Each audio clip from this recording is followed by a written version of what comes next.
हाँ जी, नमस्कार, good morning, स्वागत और अभिनंदन आप सभी का। ऐसा उम्मीद है आप सब मस्त हैं और अपनी तैयारी में व्यस्त हैं। आइए शुरू करते हैं आज का हमारा सेशन।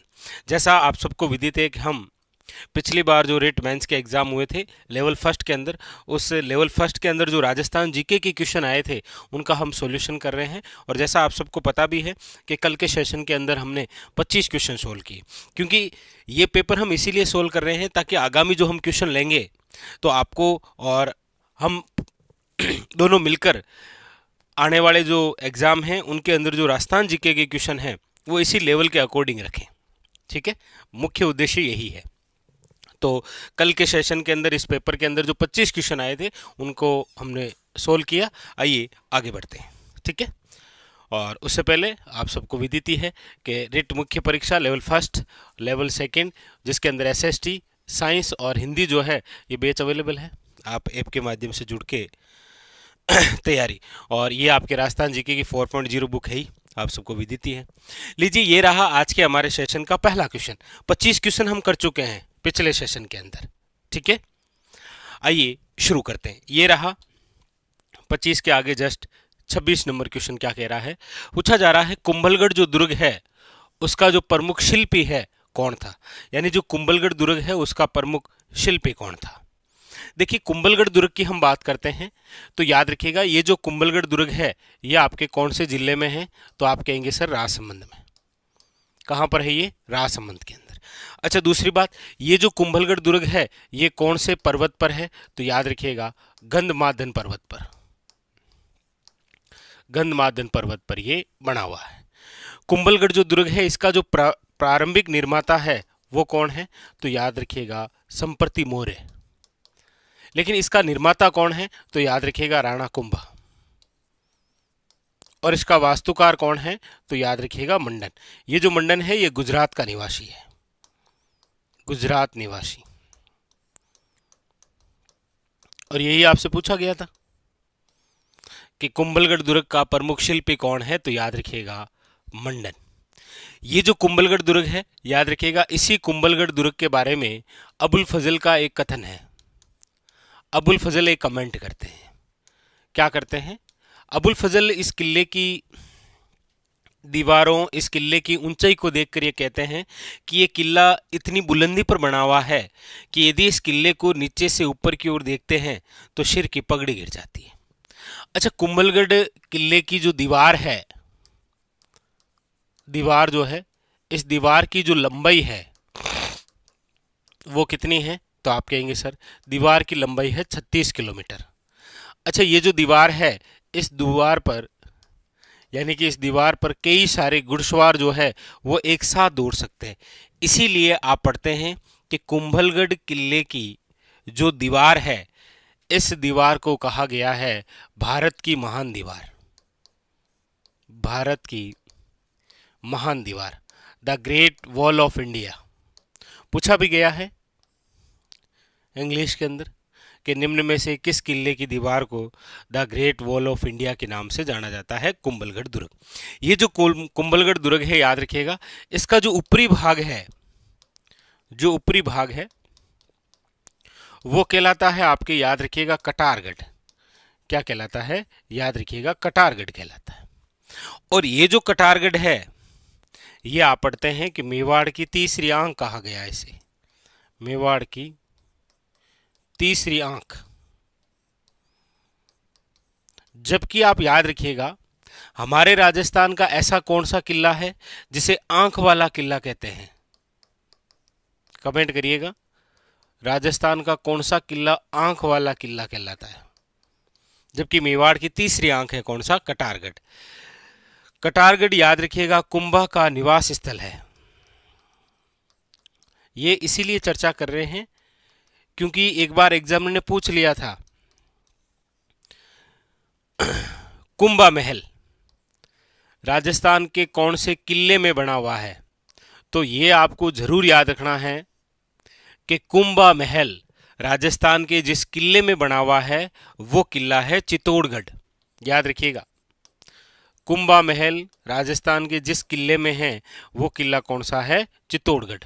याद रखिएगा, कुंभा महल चित्तौड़गढ़ में है, कुंभा महल कुंभलगढ़ में नहीं है, याद रखिएगा, क्योंकि कुंभलगढ़ के अंदर याद रखिएगा केवल क्या है, कटारगढ़, जो कुंभा का निवास स्थल है, जबकि कुंभा महल कहां पर है, चित्तौड़गढ़ में।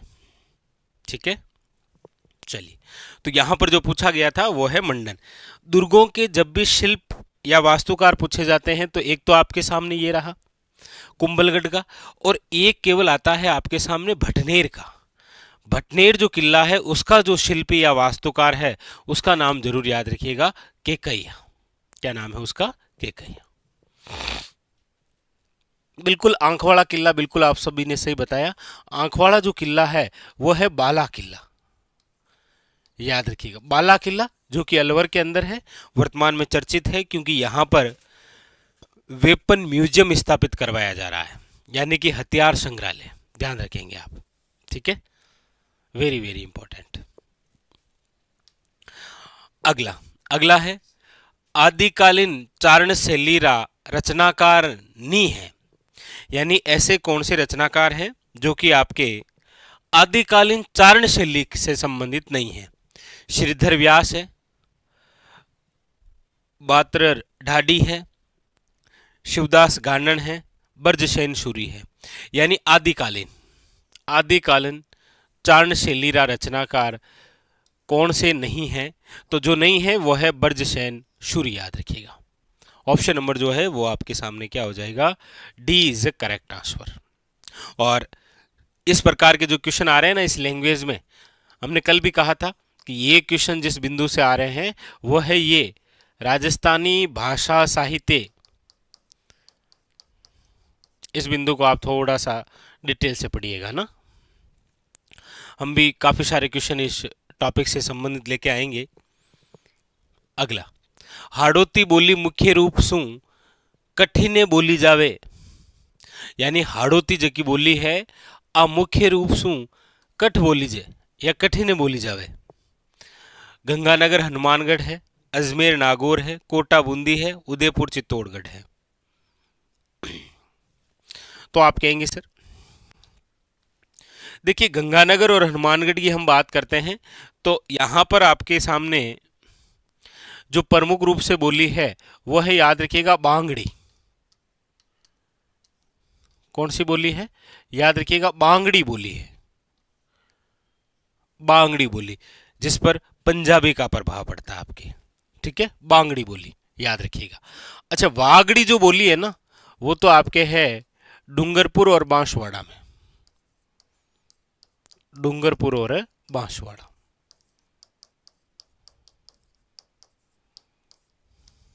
तो ये वागड़ी है और ये बांगड़ी है। हाड़ौती बोली जो है, सबसे पहला क्वेश्चन कि हाड़ौती बोली निम्न में से किसकी उपबोली है, तो आप जरूर याद रखिएगा, हाड़ौती बोली जो है यह आपके ढूंढाड़ी की उपबोली होती है, याद रखिएगा, ढूंढाड़ी की क्या होती है, उपबोली। पहला क्वेश्चन तो आपके सामने यही रहा कि हाड़ौती बोली निम्न में से किसकी उपबोली है, तो याद रखिएगा ढूंढाड़ी की। ठीक है, दूसरा क्वेश्चन, हाड़ौती बोली जो है वो राजस्थान के कौन से क्षेत्र में बोली जाती है, तो याद रखिएगा हाड़ौती क्षेत्र। ये हाड़ौती क्षेत्र जो है वो आप याद रखिएगा राज्य का कौन सा हिस्सा है, राज्य का है दक्षिण पूर्वी। कौन सा, दक्षिण पूर्वी। यदि हम संभाग की बात करें, कौन से संभाग से संबंधित है, तो याद रखिएगा कोटा संभाग। और कोटा संभाग में आप सब जानते हैं 4 ही जिले आते हैं, कोटा, बूंदी, बारां और झालावाड़, याद रखिएगा। ठीक है, हाड़ौती जो बोली है, याद रखिएगा, इस हाड़ौती बोली के बारे में एक व्यक्ति है जिनका नाम है केलांग। इन्होंने इसे, याद रखिएगा, अपनी व्याकरण के अंदर हाड़ौती को एक स्वतंत्र बोली बताया है, जबकि आप सब जानते हैं कि हाड़ौती जो बोली है वो किसकी उपबोली है, याद रखिएगा ढूंढाड़ी की। किसकी है, ढूंढाड़ी की। ठीक है, इस हाड़ौती बोली के अंदर प्रमुख रूप से यदि हम बात करें कि इसका वर्णन जो है या इसका उल्लेख किस साहित्यकार ने किया है अपनी रचनाओं में, तो याद रखिएगा सूर्यमल मिश्रण। कौन है, सूर्यमल मिश्रण। क्योंकि सूर्यमल मिश्रण की जो जन्मस्थली है वो है आपके हरना गांव, और हरना गांव कहाँ पर है? बूंदी के अंदर। और सूर्यमल मिश्रण की बहुत सारी रचनाएं आप जानते ही हैं, जहां से रिलेटेड आपके सामने क्वेश्चन आते हैं, ध्यान रखेंगे आप। कौन कौन सी रचनाएं हैं? तो देखिए, सूर्यमल मिश्रण की रचनाओं की हम बात करते हैं तो वंश भास्कर है। कौन सी रचना है? वंश भास्कर है। इन्हीं की रचना है, याद रखिएगा, वीर सतसई है। इन्हीं की रचना है, याद रखिएगा, राम रंजाट है। इन्हीं की रचना जो है वो आपके बलवंत विलास है। इन्हीं की रचना, याद रखिएगा, छांदोमयूख है। इन्हीं की रचना है, याद रखिएगा, शतिरासो है। तो इस प्रकार की जो रचनाएं हैं वो सूर्यमल मिश्रण से संबंधित है और एग्जाम के अंदर आती भी है। ठीक है, तो ये है आपके सूर्यमल मिश्रण। आप सबको विदित है कि हमारे राजस्थान के राज्य कवि है ये वही व्यक्ति हैं जिन्होंने 1857 क्रांति को अपनी आंखों से देखा था। प्रत्यक्ष दृष्टा इतिहासकार। 1857 क्रांति से संबंधित कौन है? याद रखिएगा, वेरी वेरी इंपॉर्टेंट, सूर्यमल मिश्रण। हाँ बिल्कुल सही है। ढूंढाड़ी के अंदर आपको संत दादू के दिखाई दे देंगे। वागड़ी बोली के अंदर आपको संत माव जी दिखाई दे देंगे। मारवाड़ी के अंदर बात करेंगे तो जाम्बो जी दिखाई देते हैं आपको। ठीक है। हाँ, मेवाती की बात करते हैं तो आपके सामने नजर आते हैं लालदास जी, चरणदास जी और उनके शिष्य। ठीक है, तो यहां पर जो पूछा गया ऑप्शन नंबर क्या हो जाएगा? याद रखिएगा, सी इज अ करेक्ट आंसर। अगला लीजिए, नेक्स्ट। राजस्थान का तेरापंथी संप्रदाय निम्नलिखित में से किससे संबंधित है? बताइए, तेरापंथी जो संप्रदाय है वो किससे संबंधित है?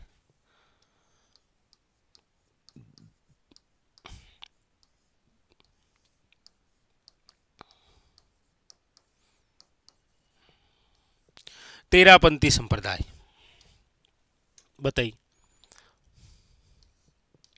किससे संबंधित है? वैष्णव धर्म से संबंधित है, बौद्ध धर्म से संबंधित है, जैन धर्म से संबंधित है, या फिर शैवपंथी है ये? तो देखिए, सबसे पहले तो तेरापंथी जो संप्रदाय है इसके प्रवर्तक कौन है? तो याद रखिएगा, वो है आपके आचार्य भीकन जी। कौन है? Acharya Bhikan ji. Very very important. Terapanthi संप्रदाय के जो प्रमुख प्रवर्तक हैं उनका नाम है आचार्य भीकन जी। ठीक है, तेरापंथी संप्रदाय जो है, याद रखिएगा, ये किस धर्म से संबंधित है? जैन धर्म से। इसी तेरापंथी संप्रदाय के एक नौवें संत हैं जिनका नाम है आचार्य तुलसी। नाम सुन रखा होगा आपने, जैन विश्व भारती लाडनू। तो यहां पर याद रखिएगा ऑप्शन नंबर क्या है? सी इज ए करेक्ट आंसर। ठीक है, जैन धर्म से संबंधित है ये तेरापंथी संप्रदाय। अगला, निम्नलिखित में से कौन सी पश्चिमी राजस्थान में पाई जाने वाली एक घास नहीं है? इनमें से पश्चिमी राजस्थान के अंदर पाई जाने वाली कौन सी एक घास नहीं है? बताइए। बिल्कुल, अणुव्रत आंदोलन चलाया था 1949 के अंदर उन्होंने, बिल्कुल सही है। निम्नलिखित में से कौन सी पश्चिमी राजस्थान में पाई जाने वाली घास नहीं है? देखिए, पश्चिमी राजस्थान, और पश्चिमी राजस्थान की जब हम बात करते हैं तो यहां पर प्रमुख रूप से तो देखो आपके सामने एक तो शेवण है, एक धामण है, एक करंज है, या इसे कई बार आप कराड़ भी बोल देते हैं, एक अंजन है, एक आपके निपेन है, एक याद रखिएगा मोपेन है, ये इस प्रकार से प्रमुख रूप से आपके सामने आती है कि पश्चिमी राजस्थान में पाई जाने वाली घास कौन कौन सी है। तो आपके सामने शेवण है, धामण है, करंज है, अंजन है, निपेन है, मोपेन, इस प्रकार। तो यहाँ पर पूछा गया कौन सी नहीं है, तो याद रखिएगा सालर। सालर या फिर इन्हें आप कहते हैं सालवन, जिसका साइंटिफिक नेम होता है बोसवालिया सर्राटा। आपको पूछा जाता है हमारे राजस्थान में सर्वश्रेष्ठ गोंद का उत्पादन, याद रखिएगा सर्वश्रेष्ठ गोंद उत्पादन होता है। हालांकि आपको क्वेश्चन पूछा जाए कि गोंद उत्पादन के लिए कौन सा स्थान प्रसिद्ध है, तो याद रखिएगा चौहटन है, वो चौहटन, और वो है आपके बाड़मेर के अंदर, याद रखिएगा। ठीक है, वेरी वेरी इंपॉर्टेंट। तो पश्चिमी राजस्थान के अंदर पाई जाने वाली घास कौन सी नहीं है, सालर। इनमें से शेवण के बारे में थोड़ी सी जानकारी आप जरूर रखें। एक तो ये आता है कि शेवण घास जो है इसका स्थानीय नाम क्या है, तो आप याद रखेंगे लीलोण कहते हैं इसे। क्योंकि ये जो शेवण घास है, याद रखिएगा हमारे पश्चिमी राजस्थान के अंदर पाई जाने वाली एक प्रोटीन युक्त घास है ये। आप कहेंगे सर सर्वाधिक कहाँ पर मिलेगी ये, तो सर्वाधिक है आपके जैसलमेर में। जिला यदि ऑप्शन में नहीं आ रहा है तो ये मिलेगी आपको लाठी सीरीज में, लाठी सीरीज, याद रखिएगा, वेरी वेरी इंपॉर्टेंट। अच्छा, धामण से रिलेटेड एक बात याद रखिएगा, आपको पूछा जाता है कि दूधारू पशुओं के लिए सबसे उपयुक्त घास कौन सी है, तो याद रखिएगा धामण। कौन सी है, धामण। हाँ, सावण या सेवण जो घास है इसका जो साइंटिफिक नेम है वो है आपके लसियारुस सिडिकस, लसियारुस सिडिकस, ध्यान रखेंगे आप। ये आपके किसका है, शेवण का साइंटिफिक नेम है। तो काफ़ी बार क्वेश्चन आते हैं, सेवण से भी आ जाते हैं, बिल्कुल, क्योंकि सेवण घास जो है ना ये एक बड़ी मुलायम और कोमल है।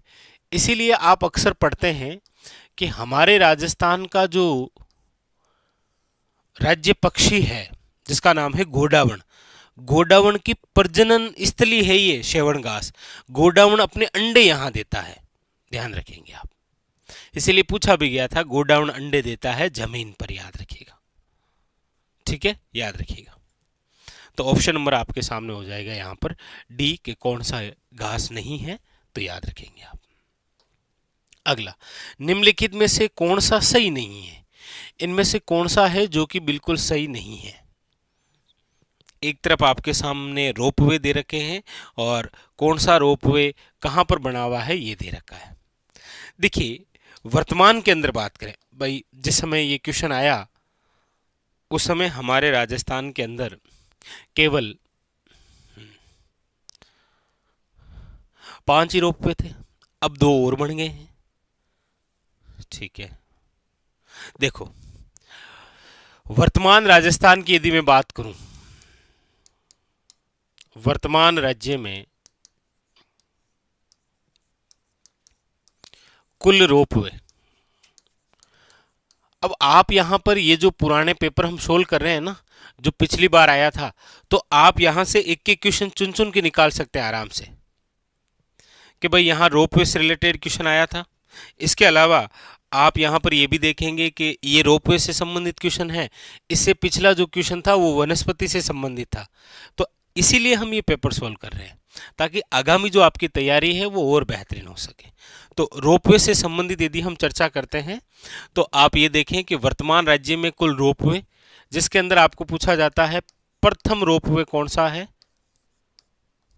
तो आप याद रखेंगे कि हमारे राजस्थान का जो प्रथम रोपवे है वो है आपके रोपवे। कौन सा है, सुंदा माता रोपवे। और ये जो सुंदा माता रोपवे है ये आपके कहाँ पर है, तो आप याद रखेंगे जालोर में। अच्छा, हमारे राजस्थान का दूसरा रोपवे कहाँ पर है, तो आप याद रखेंगे मनसापूर्ण करणी माता, मनसापूर्ण करणी माता रोपवे। और ये जो मनसापूर्ण करणी माता रोपवे है ये आपके कहाँ पर है, उदयपुर में। एग्जामिनर चाहे तो यहाँ पर मनसापूर्ण करणी माता रोपवे डेस करके आपके सामने बीकानेर भी लिख सकता है कंफ्यूजन के लिए। ठीक है, नंबर 3, वो है आपके, याद रखिएगा, सावित्री माता रोपवे। और सावित्री माता जो रोपवे है ये है आपके कहाँ पर, तो आप कहेंगे सर ये है पुष्कर अजमेर में। ठीक है। नंबर 4 जो है वो है आपके सामोद बालाजी, सामोद बालाजी। और सामोद बालाजी जो रोपवे है वो सामोद में है, सामोद चोमू के पास है, चोमू जयपुर में आता है। उसके बाद में नंबर 5 जो है वो है आपके खोले हनुमान जी, याद रखिएगा, खोले हनुमान जी। नाम क्या है इसका, तो याद रखिएगा इसका नाम है अन्नपूर्णा माता रोपवे, अन्नपूर्णा माता रोपवे। और ये कहाँ पर है, तो खोले हनुमान जी। और खोले हनुमान जी कहाँ पर है, जयपुर के अंदर। ठीक है, ये 5। अच्छा, उसके बाद में फिर छठा याद रखेंगे वो है आपके नीमच माता रोपवे। और नीमच माता जो रोपवे है वो आपके कहाँ पर है, तो याद रखिएगा उदयपुर। और हमारे राजस्थान का सबसे नवीनतम और 7वां जो रोपवे है वो है आपके, याद रखिएगा, जीण माता रोपवे। और ये जो जीण माता रोपवे है ये आपके कहाँ पर है, तो याद रखिएगा काजल शिखर, काजल शिखर। और काजल शिखर है कहाँ पर, तो आप कहेंगे सर रेवाशा धाम शिखर, याद रखेंगे। तो अभी वर्तमान के अंदर क्या है कि हमारे राजस्थान के अंदर जो है वो बने हुए हैं टोटल कितने, याद रखिएगा 7 रोपवे। ठीक है,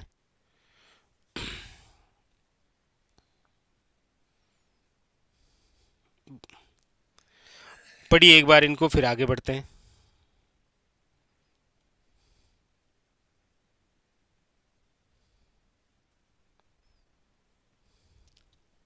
याद हो गया,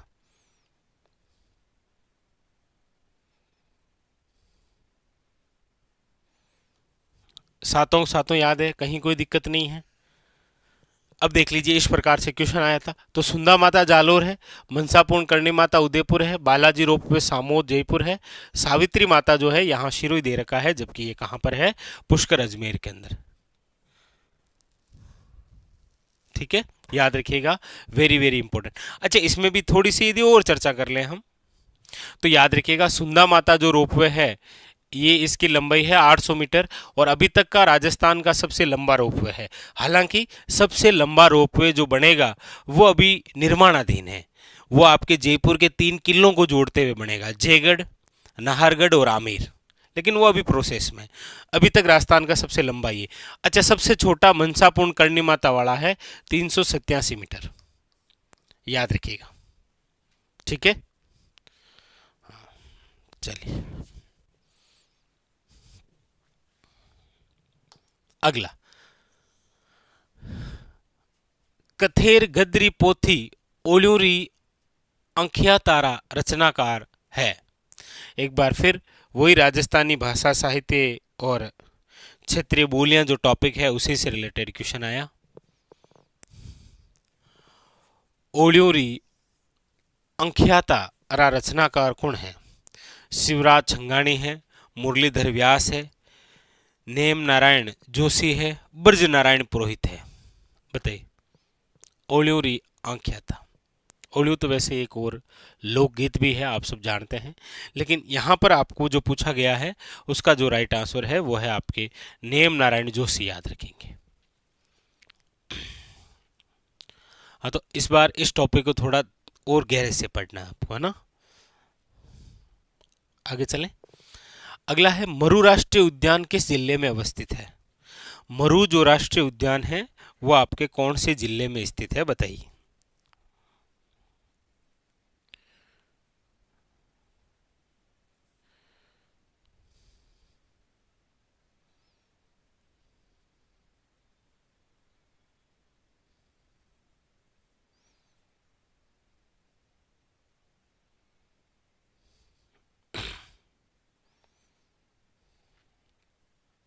बताइएगा।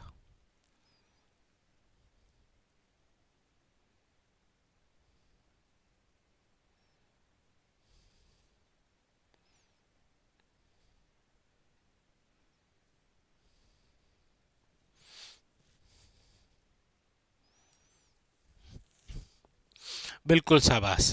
देखिए, मरु राष्ट्रीय उद्यान, जिसे आप कहते हैं डेजर्ट नेशनल पार्क, याद रखिएगा, डेजर्ट नेशनल पार्क। कई बार ऐसे भी पूछ लेता है, हालांकि पढ़ने में हमें दिखाई दे रहा है ये नेशनल पार्क, जबकि याद रखिएगा ये राज्य का सबसे बड़ा अभयारण्य है। क्या है ये? तो याद रखिएगा राज्य का सबसे बड़ा अभयारण्य, राज्य का सबसे बड़ा अभयारण्य यदि आपको पूछा जाए तो वह है आपके डेजर्ट नेशनल पार्क। कितना बड़ा है ये? तो याद रखिएगा इसका जो कुल एरिया है वह है 31 का डबल 62 वर्ग किलोमीटर में, याद रखेंगे आप। ये जो डेजर्ट नेशनल पार्क है इसका विस्तार जहां पर है वह है आपके जैसलमेर और याद रखिएगा बाड़मेर। Very very important. और ये जो मरु राष्ट्रीय उद्यान है ये किसके लिए प्रसिद्ध है? तो याद रखिएगा गोडावण के लिए। किसके लिए प्रसिद्ध है? गोडावण के लिए। तो यहां पर आप कहेंगे सर जैसलमेर और बाड़मेर दोनों ही ऑप्शन में है, लेकिन याद रखेंगे सर्वाधिक जो विस्तार है वो आपके कहां पर है? जैसलमेर में। यानी 3162 जो वर्ग किलोमीटर है इनमें से 1900 वर्ग किलोमीटर कहां पर है? जैसलमेर में। यही राष्ट्रीय मरु उद्यान डेजर्ट नेशनल पार्क के अंदर ही याद रखिएगा आपको देखने को मिलता है क्या? जीवाश्म पार्क। तो कई बार इसका अन्य नाम ऐसे भी आ जाता है, जीवाश्म पार्क। आकलवुड फॉसिल्स पार्क है ना, वो यही है। ठीक है, तो गोडावण के लिए प्रसिद्ध है, याद रखेंगे। ऑप्शन नंबर जो है वो क्या है? सी इज ए करेक्ट आंसर।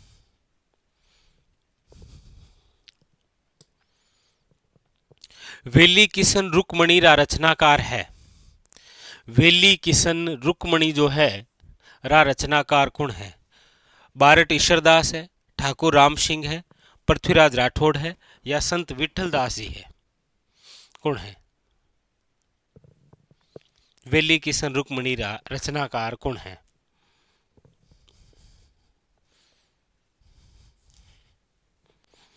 तो आप कहेंगे सर ये जो वेली किशन रुक्मणी है ना ग्रंथ, याद रखिएगा इसके जो लेखक हैं वो है आपके पृथ्वीराज राठौड़। और ये जो पृथ्वीराज राठौड़ है ये बीकानेर के राजकुमार हैं और अकबर के दरबारी कवि हैं, याद रखिएगा। कौन? पृथ्वीराज राठौड़। पृथ्वीराज राठौड़ को याद रखिएगा डिंगल का हैरोश कहा गया है। क्या कहा गया है? डिंगल का हैरोश। और इसको ये डिंगल का हैरोश कहने वाला जो बंदा है वह है एल.पी. टेशिटोरी, याद रखेंगे। पृथ्वीराज जो राठौड़ है इनको कन्हैयालाल शेठिया की जो रचना है पाथल और पीतल, इसके अंदर पीतल पृथ्वीराज राठौड़ को ही बताया गया है।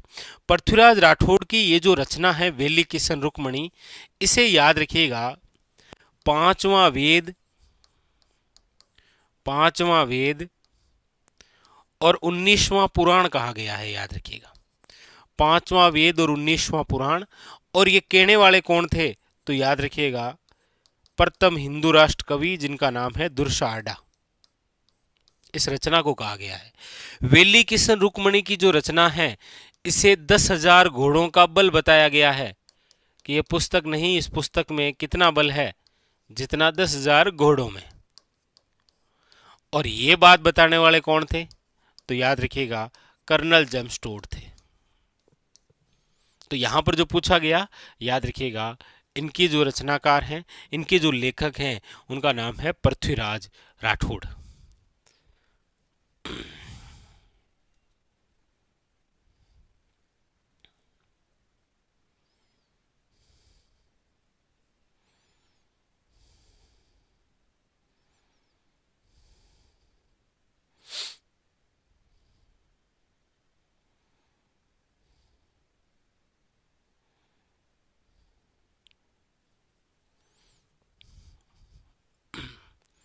चलिए अगला है आमेसु कौन सी बोली राजस्थान में नहीं बोली जे।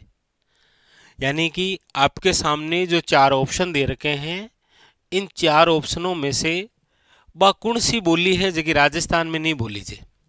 हाड़ौती है, वागड़ी है, मेवाती है या अवधी है?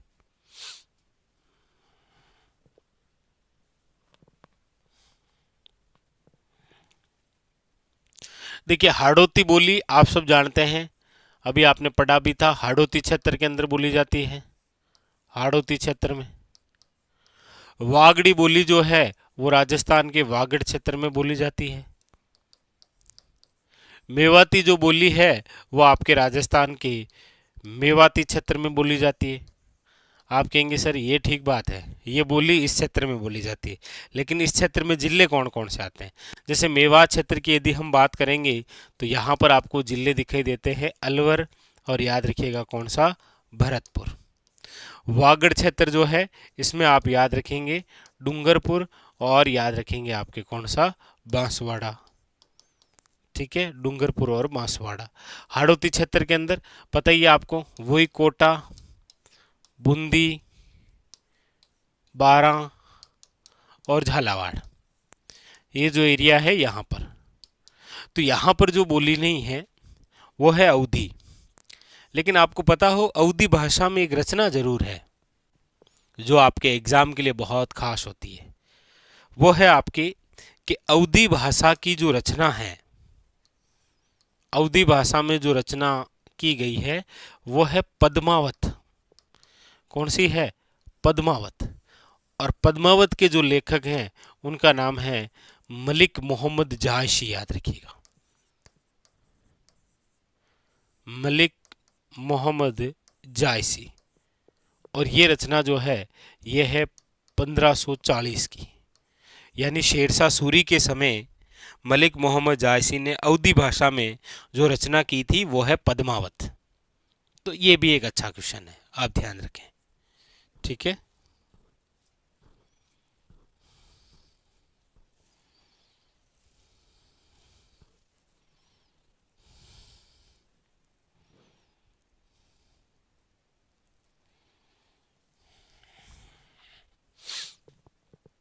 अगला, काली मृदा जानी जाती है, काली मृदा जानी जाती है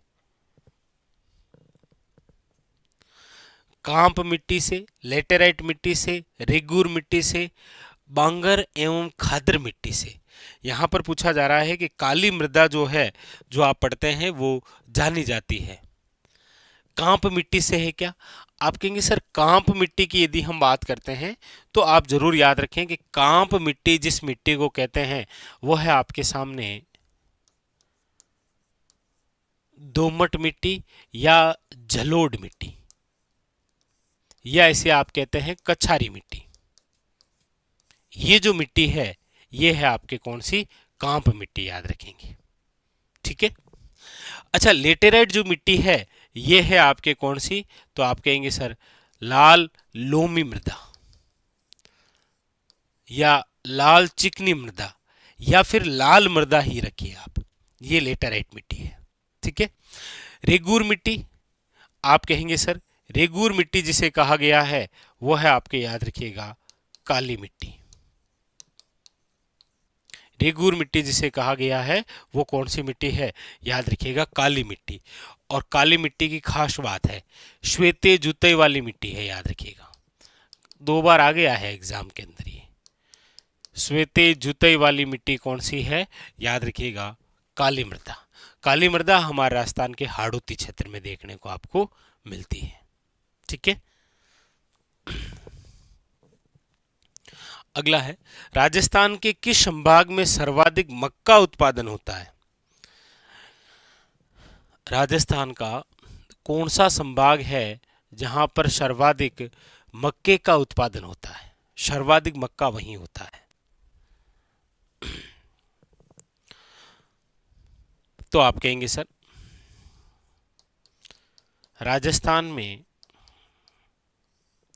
सर्वाधिक मक्के की यदि हम बात करें तो सर्वाधिक जो मक्का है वो जिस संभाग में होता है वो है उदयपुर संभाग। क्योंकि ये जो उदयपुर संभाग है ना, इसके अंदर प्रमुख रूप से जो मिट्टी देखने को मिलती है वह है आपके सामने लाल मृदा। कौन सी है? लाल मृदा, याद रखिएगा। इसीलिए सर्वाधिक मक्के का उत्पादन होता है। और मक्के की बात चली रही है तो दो किस्में बहुत प्रसिद्ध है। आजकल ये थोड़ा सा ध्यान रखें, किस्मों से संबंधित क्वेश्चन ज़्यादा आने लगा है। इसमें एक तो याद रखेंगे आप माही धवल, और एक नाम याद रखेंगे आप माही कंचन। तो फिर बता देंगे आप माही सुगंधा किसकी किस्म है, बताइएगा। माही सुगंधा जो है वो निम्न में से किस फसल की किस्म है। यहां पर ऑप्शन नंबर जो है वो डी हो जाएगा, कोई दिक्कत है नहीं। बताइए।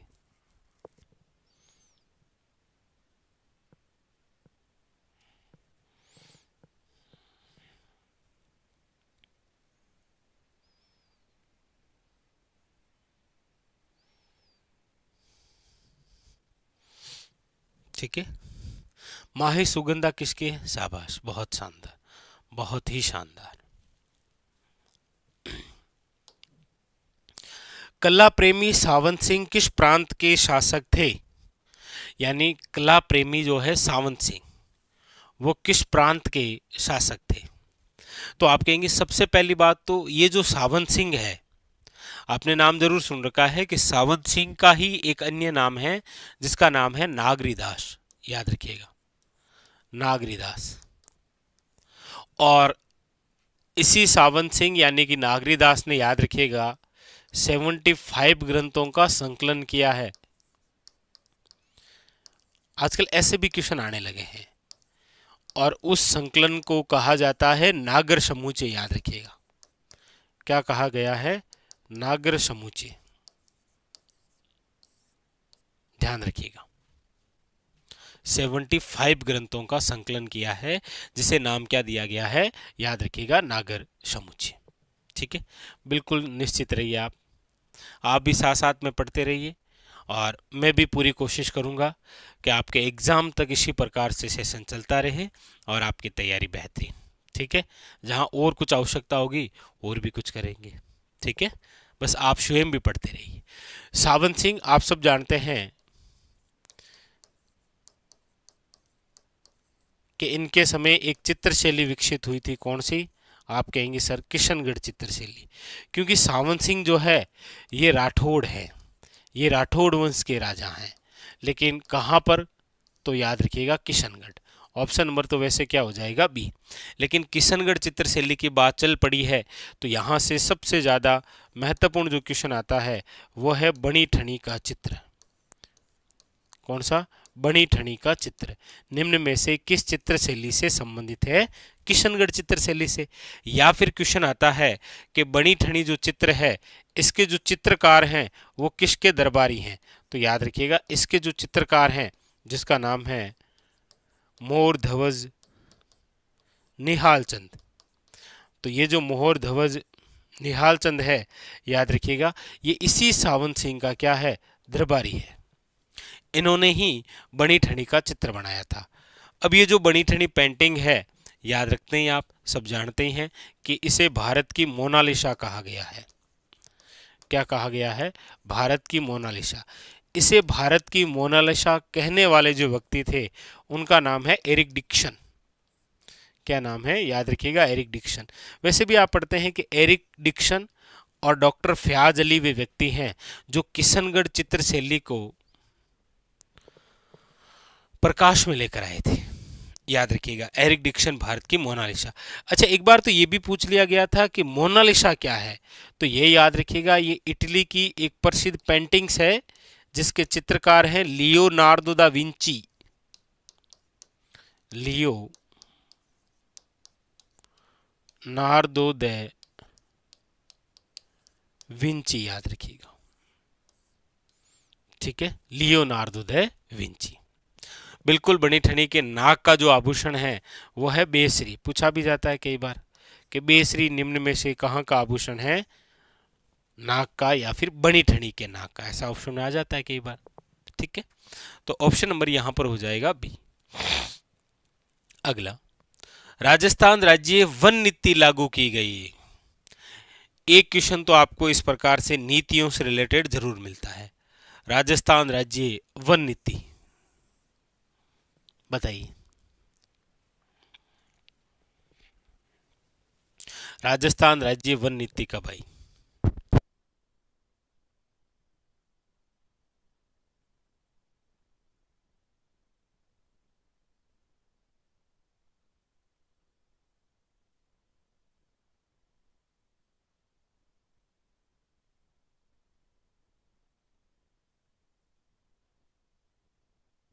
हाँ, राजस्थान राज्य वन नीति,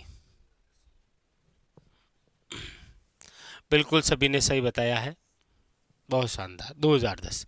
तो नीति से रिलेटेड क्वेश्चन आता है, चाहे वो वन नीति हो, चाहे वो कृषि नीति हो, चाहे उद्योग नीति हो, तो आपकी खनिज नीति हो। हाँ, देखिए राजस्थान की नवीनतम वन नीति की यदि हम बात करेंगे ना, नवीनतम, तो वो तो अभी आई है 5 जून 2023 को। ये प्रथम वन नीति पूछी गई है आपको, ठीक है, याद रखिएगा, बिल्कुल सही है, 18 फरवरी 2010। अगला, स्त्रियां जो है वो बोरला आभूषण शरीर के किस भाग पर पहनती है? स्त्रियां द्वारा बोरला, क्योंकि आप जानते हैं सिलेबस में आभूषण और वेशभूषा है, और आभूषण और वेशभूषा से रिलेटेड जरूर क्वेश्चन आता है। आभूषण वे वेशभूषा से, हाथ है, गर्दन है, कान है या सिर है, बताइए। आभूषण और वेशभूषा से रिलेटेड क्वेश्चन है आपके सामने। स्त्रियां जो है वो देखिए बोर, बोरला, रखड़ी, मेमंद, शीश फूल,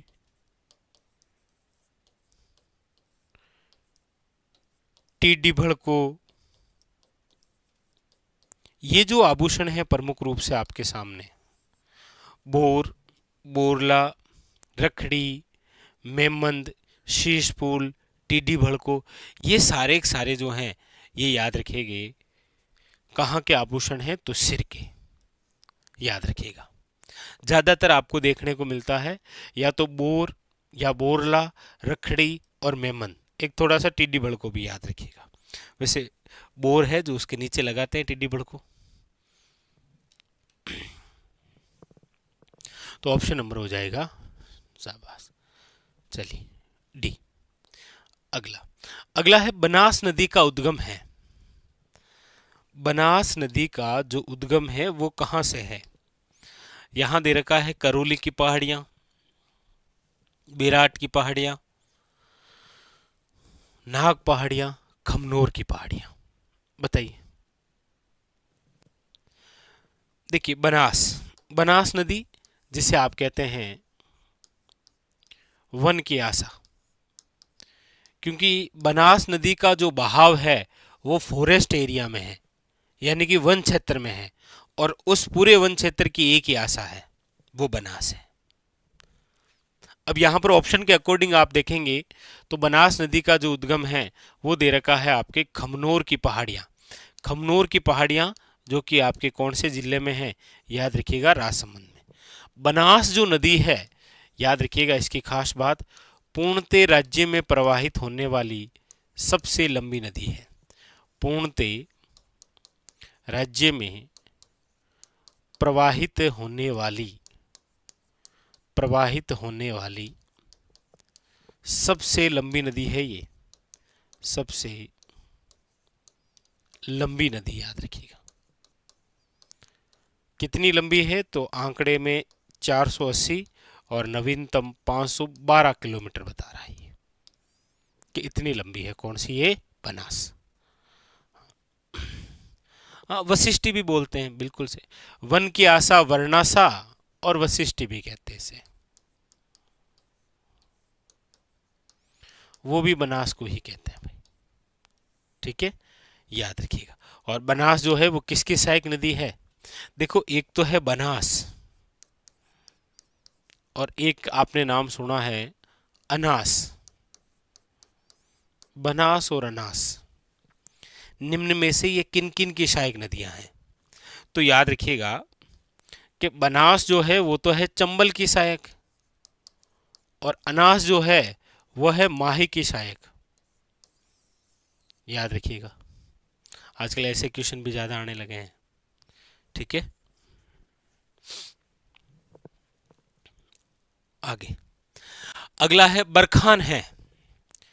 बरखान क्या है?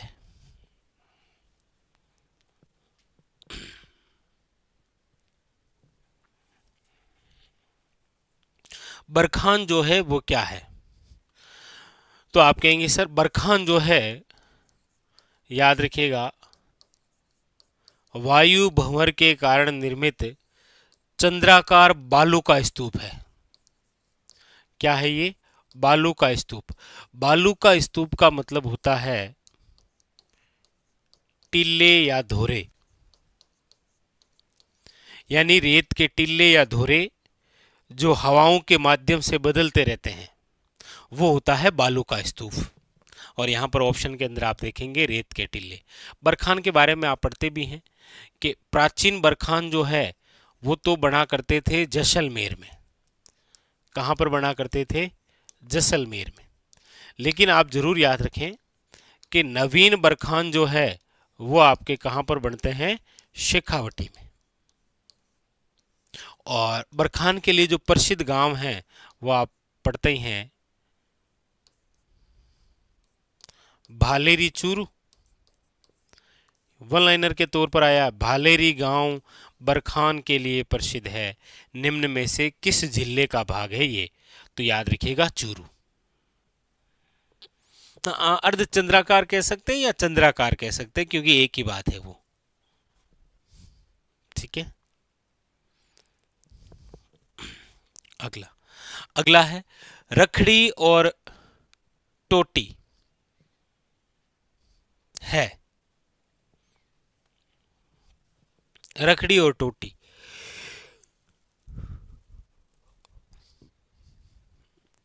बताइए रखड़ी और टोटी कहाँ है?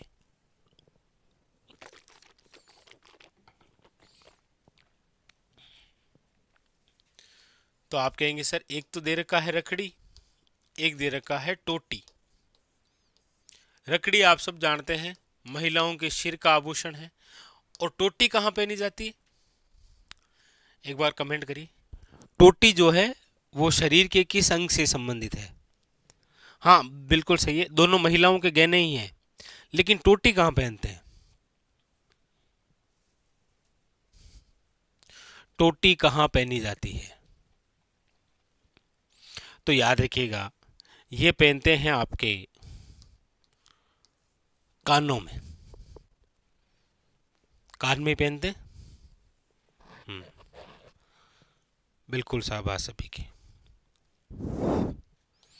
अगला, निम्नलिखित में से किस सभ्यता को